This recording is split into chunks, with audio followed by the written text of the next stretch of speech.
Welcome back to Historically Inaccurate, Wholesome Heritage Moments with Megs. That's me, I'm Megs. I'm back with another season and an actual plan of attack.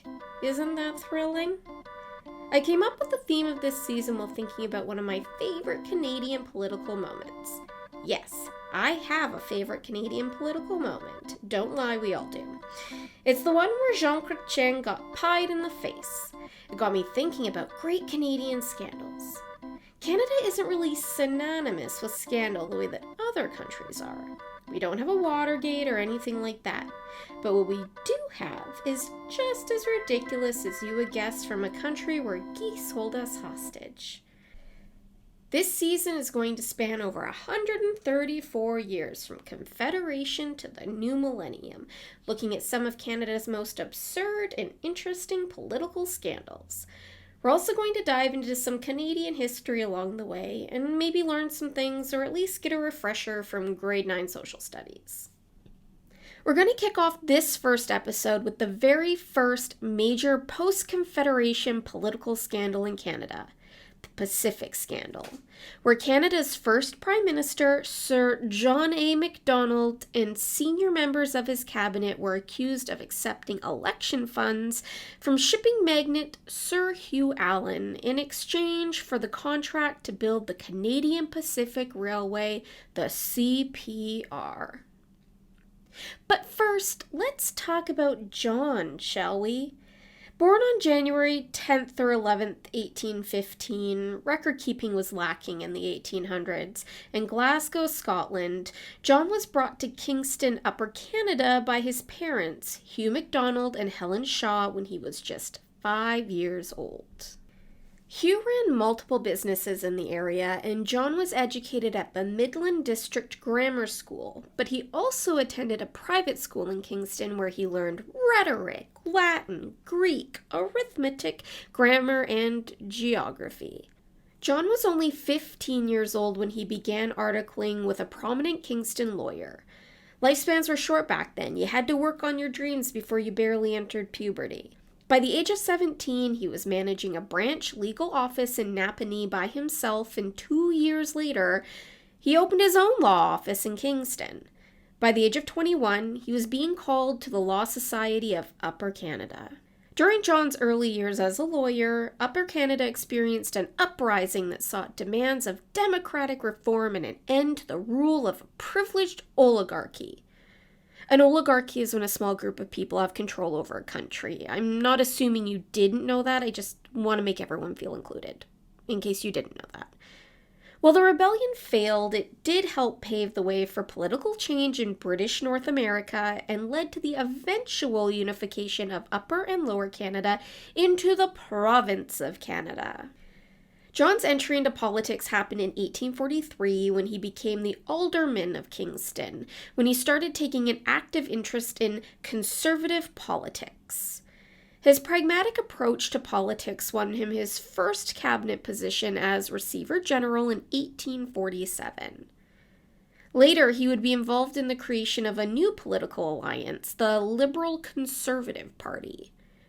The Conservatives had already held an alliance with the Upper Canadian Reforms, but this new alliance brought both groups together with the French-Canadian majority political bloc, the Blues.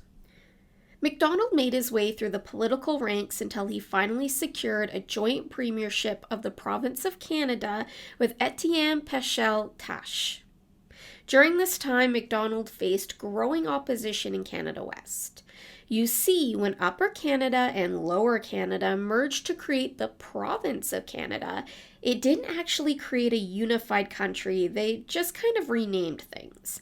Upper Canada became Canada West, and Lower Canada became Canada East, creating two colonies under one parliament. Canada West was annoyed about the French-Canadian influence that seemed to be quite prominent in Macdonald's government. Macdonald ended up giving in, and in 1864, a new coalition of conservatives, Clear Grits and Blues, were created to work together for constitutional change. And if you're like, Megan, who the hell were the Grits? They were a political party who were the basis for the future Liberal Party of Ontario. They were upper Canadian reformers who wanted free trade with the US and took issue with French-Canadian influence. They got their name from politician David Christie, who said that they only wanted those in the party who were all sand and no dirt, clear grit all the way through. The coalition, along with Macdonald, played a key role in the Confederation of British North America in 1867, which created 4 new provinces, Ontario, Quebec, New Brunswick, and Nova Scotia, to form the Dominion of Canada. Macdonald was appointed the first Prime Minister of Canada on July 1st, 1867. He was also made Knight Commander of the Bath, which made him Sir John A. Macdonald. From 1867 to 1873, he became a nation builder, adding Manitoba, the Northwest Territories, not the ones you're thinking of. These were present-day Saskatchewan and Alberta, British Columbia, and PEI to the original 4 provinces. During this time, the Intercontinental Railway between Quebec City and Halifax had begun, and plans were being made for a transcontinental railway to the Pacific coast. And this is where we get to the Pacific Scandal. Not so shockingly, financial activities of political parties during the late 1800s weren't exactly regulated. In fact, up until 1897, both the Liberal and Conservative parties relied on corporate donations, which got them into quite a bit of trouble. British Columbia joined the Dominion of Canada under the promise that the Transcontinental Railway would be built within 10 years of them joining. The proposed rail line was 1,600 kilometers longer than the first American transcontinental line.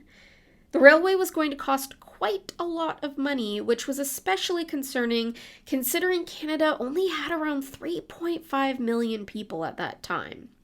Didn't really justify a railway of that size.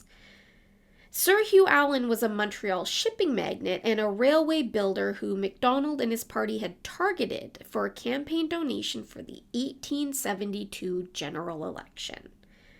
Allan donated more than $350,000 to their campaign, with part of that money coming from American financial backers. Macdonald won the election barely. The Conservatives managed to hold on to the vote, but with a greatly reduced majority government. After the election, Allan's company, the Montreal Ocean Steamship Co., which was also popularly known as the Allan Line, won the bid for the Canadian Pacific Railway. Allan's company had American control over their board of directors, and the contract was given to him under the assumption he would remove that American control. Macdonald didn't know that Allan had used American money to help fund the Conservative campaign during the election. Now, if you're a prolific journaler or note-taker, then what happened next might make you rethink your documenting ways. Allan loved to write letters, and he kept detailed records of his correspondence with Macdonald and his co-premier at the time, Sir Georges-Étienne Cartier. In order to build the railway, Allan went to England to help secure funds, and he took with him his lawyer, John Abbott. This story is also a testament to the old adage, good help is hard to find. Abbott's private secretary, George Norris, stole incriminating letters that Allan had entrusted with Abbott that detailed an agreement between Allan, Macdonald, and Cartier that he would make a large donation to their campaign in exchange for the railway contract. Norris sold the documents for $5,000, which is almost $12,500 today, to Liberal opposition members. The news of the scandal broke in the House of Commons on April 2nd, 1873. In response to the accusations, Macdonald claimed that his hands were clean because he had not personally profited from his association with Allan. Macdonald didn't help himself, though, when, under his own personal admission, he stated that he couldn't remember periods of time during the 1872 election campaign or the negotiations with Allan. Apparently, Macdonald was a heavy drinker, and he was blackout drunk for the majority of the election. Days after the allegations hit the House of Commons, the Macdonald government created a parliamentary committee to investigate the allegations of conflict of interest and corruption. It was this incident that would cause Macdonald to moderate his drinking. That summer, Liberal papers were rife with damaging letters and telegrams damning Macdonald. One of the most shocking pieces of evidence was a telegram from Macdonald to Abbott stating, "I must have another 10,000. Will be the last time of calling. Do not fail me. Answer today." In another telegram, Allen had written to his American backers that he would be made president of the CPR on certain monetary conditions. The Liberal opinion was that Macdonald had obtained money from a suspicious source and applied it to illegitimate purposes. Later that summer, it was pretty obvious that the committee's findings would implicate Macdonald, and so, to give himself some time, he asked the Governor-General to suspend Parliament. Macdonald used the 10-week prorogation, which is a fancy word for suspension, to launch his own royal commission, which is basically just a traveling circus where government officials would do the bare minimum while investigating whatever issue they were tasked to investigate. By the time the House of Commons reconvened, multiple Conservative members of Parliament had left the party, with many of them joining opposition leader Alexander Mackenzie in his call for a vote of confidence. And if you're like, "But Megan, what is a vote of confidence?" It's a formal process where a legislative body votes in order to indicate whether or not they support a leader, party, etc. In this case, it would have been a vote for no confidence in Macdonald's leadership ability. This was made worse for Macdonald with the impending likelihood that the sparkly new province of PEI would also vote against the government. Foreseeing his future, Macdonald requested a dissolution of Parliament on November 5th. Just in case you're not familiar, Canada's constitution limits the length of each parliament for 5 years, and at the end, Parliament expires. Dissolving it would bring an end to Parliament earlier and would trigger a new election. In Macdonald's case, it was kind of like resigning from your job before they get a chance to fire you and ruin your reputation. Because of this mess, Allen never got the CPR contract and thus never became president of the CPR. In fact, one of Macdonald's former party members, Donald Smith, would go on to become president of the CPR himself. He was most famously photographed driving the final spike into the railroad. And if you're like, who the heck is Donald Smith? You might know him better as Lord Strathcona. A new election was called for January 1874. The Liberals had been invited to create a new government with Alexander Mackenzie at the helm. They ended up forming a large majority government, winning 138 of the 206 seats. The scandal and loss of power hit Macdonald hard, but it hit Cartier even harder. He was at the center of the scandal, with his written letter offering the railway contract to Allen. A month after the scandal broke, Cartier passed away on May 20th in London, England, where he was being treated for Bright's disease, a disease of the kidneys that is now more commonly referred to as acute or chronic nephritis. Cartier was just 3 months shy of his 69th birthday. After dissolving Parliament and stepping down as Prime Minister, Macdonald attempted to resign as the head of the Conservative Party, but they refused his resignation. In 1874, Canada was on the cusp of a business depression, and Mackenzie's Liberal government was gaining a reputation for being ineffectual. This opened up the floor for Macdonald to advocate for the readjustment of the tariff, which ultimately ended up being the policy that would help him return to power in 1878. Macdonald's tariff policy was the basis for his national policy, which was a system that protected Canadian manufacturing by imposing high tariffs on imported goods. Anti-American sentiment was high after the War of 1812, which helped drive support for the policy. Ironically, Macdonald's second administration saw the completion of the transcontinental CPR. He had awarded the new contract to a company headed by George Stephen, which required a government subsidy of $25 million, as well as 25 million acres of land. Macdonald had to introduce legislation on 2 separate occasions to financially support the railway. And while very, very expensive, it did make future expansion of the West possible.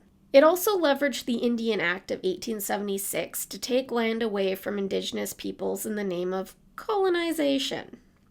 I mean, Macdonald was the Superintendent of Indian Affairs. That's what it was called then, not now, which was the department that was responsible for holding Indigenous land in trust. So, yeah. He also played a role in the development of residential schools, in case you were wondering. If you've listened to my other podcasts, then you know that we've discussed the Chinese Immigration Act, otherwise known as the Chinese Exclusion Act. This act was passed during Macdonald's tenure. Around 15,000 Chinese laborers helped build the CPR. They were paid very little to work in extremely dangerous conditions. It's estimated that at least 600 Chinese workers died during this time, which isn't shocking considering they were given the most dangerous jobs. During this time, Canadian politicians were concerned about the influx of Chinese immigrant workers and the potential impact they would have on the economy and culture of Canada. Macdonald vehemently defended their employment, which is why Macdonald's exclusion of those of Chinese origin from voting was somewhat shocking. The explanation was that they had no British instincts or British feelings or aspirations. The Chinese Exclusion Act was passed the same year along with the head tax. While we may look at Macdonald and call him a racist, we have to consider that at the time Macdonald was actually viewed as being too moderate. The US, after all, had banned all Chinese immigration in 1882, so Canada was at least 3 years behind. Macdonald also proposed extending the vote to Indigenous males. There's an Albert Camus quote that goes, "The evil that is in the world always comes of ignorance, and good intentions may do as much harm as malevolence if they lack understanding." I think it's important to look at Macdonald's policies and views with a critical eye. This is important when looking at all historical figures, really. When I was studying archaeology during my undergrad, we were given an assignment where we were each assigned a book from the 1920s and 1930s that we had to find in the library and bring back to class. The terminology that archaeologists and anthropologists of the time used to describe Indigenous peoples, not just in Canada, but all over the world, were horrific. People were described as primitive. They were barbaric. And that was the point of view that was acceptable at the time. Is it now? No, definitely not. But historical reflection requires nuance and the understanding that multiple things can be true at once. It's easy to want to burn down parts of the past that we no longer agree with and pretend that they never happened because they make us feel uncomfortable. But feeling uncomfortable is important. As we've seen over the past few years, it's when people feel too comfortable that their hoods come off. Sir John A. Macdonald was Prime Minister until his death on June 6, 1891, at the age of 76. Do you want to know who his successor was? Hugh Allen's lawyer, Sir John Abbott. Thank you for joining me on our first episode back in Season 2. I hope you enjoyed it. I hope you're going to enjoy our further exploration into great Canadian scandals. That's all I have for now. Until next time, thank you for being here. I appreciate you. You are the very best. See you later.